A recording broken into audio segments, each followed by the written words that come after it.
उडाणी दूर पे आड़ियूं समूह के सार वांगे हो, लड़ियो पे लाड़ ता सूरज मुहाणे बार वांगे हो। जॾहिं झंपीर में मुंहिंजी जवानी मोट खाईंदी, खिली चवंदे खजी खे तूं तिखो तलवार वांगे हो। उडाणियूं दूर पे आड़ियूं समूह के सार वांगे हो। मौज़े सामीन तव्हां सभिनी साह सरीगन सजन खे खिली खिकारियो था, पंहिंजी दिलि में जाइ ॾींदे अॼो के थर ते थधो चंड में।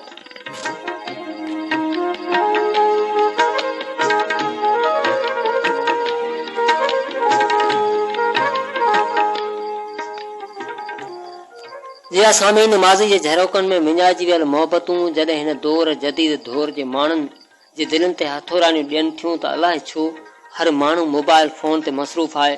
नफ़्सा नफ़्सी जो ही दौर हर को हर कंहिं अॻिते निकिरण जी कोशिश में मसरूफ़। पुराणे दौर जा प्यार मोहबतूं अलाए त कॾहिं अंदर जे आख़िर मां निकिरी विया। लास ऐं एंजलस जी मूर्ति जा मसरूफ़ माण्हू जिन मोहबतनि जे दौर खे अलाए त छो विसारे छॾियो। थर जे चौरनि ऐं भिटनि ते मिठियूं ॿोलियूं ॿोलींदड़ मोरनि जूं सदाऊं अॼु बि थर जे भड़भांग भिटनि ते के रंग छॾीनि थियूं। पर हिन मसरूफ़ वक़्त जा ई मसरूफ़ माण्हू अलाए त छो सकावती सिटान खे विसारींदा अचनि पिया।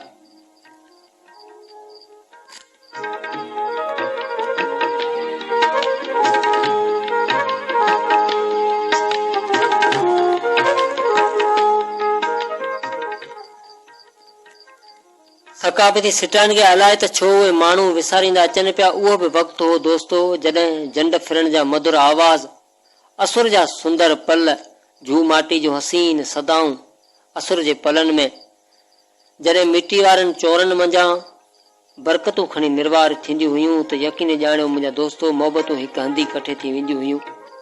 ऐं जॾहिं के झूनड़े उठ ते का झुल ॿधी ऐं को ओठारी जॾहिं उन उठ खे ॻोठ जी रेल में फेरा ॾींदो हो त उन ॻोठ जा मासूम ॿारड़ा उन उठ जी डोड़ खे ॾिसण जे लाइ केतिरो उन प्यासा हूंदा हुआ।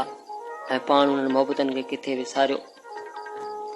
मथे ते पटका ॿधे ओताक जे आंगण में वॾे मच ते वेही गुजारतूं ऐं बैत ॾियण वारा हसीन लम्हा शायदि ई का दिलि विसारे सघी बि हुजे।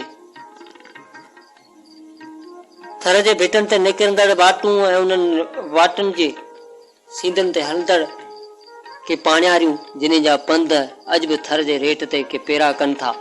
ऐं पाण किथे विसारिया अॼु बि ही वक़्तु पुछे थो। अञा बि किथे किथे मोहबतूं थियनि थियूं ऐं अञा बि किथे किथे घोटनि सां मज़ाक थियनि था ऐं घोटेतनि जे घर वेंदड़ उन मज़ाक उन्हनि घोटेतनि सां घर वेंदड़ उन्हनि ॼाणनि सां अॼु बि मज़ाक थियनि था। अॼु बि मिर्च उछले उन्हनि सां मज़ाक ऐं मोहबतनि जो मेल मचे थो। ऐं मोहबतूं अॼु बि हिकु हंधी कठे थी वञनि थियूं। जिते खीर जे फुड़े खे ओरांगड़ ऐब सम्झो वेंदो हो उते अॼु बि भटारो सम्झंदड़ खीर गाॾियुनि जे गुमनाह विथनि मां किरे ऐं पाण खे मयारो ॾिए थो। ऐं पाण माण्हुनि खे मोहबती मेड़े ॻोठ ॿध जे हिकिड़ो मुर्शिद लतीफ़ जी इहे सिटा अॼु बि सदा बणिजी जॾहिं अदा करे थी त अलाए छो अखियूं आगमी पवनि थियूं ऐं दिलि वियल वक़्त खे सारे सुरके थी। नसे वोण वणनि में नसे कात्यारियूं, नसे वोण वणनि में नसे कात्यारियूं, पसियो बाज़ारियूं हींअरो मूं लूण थिए।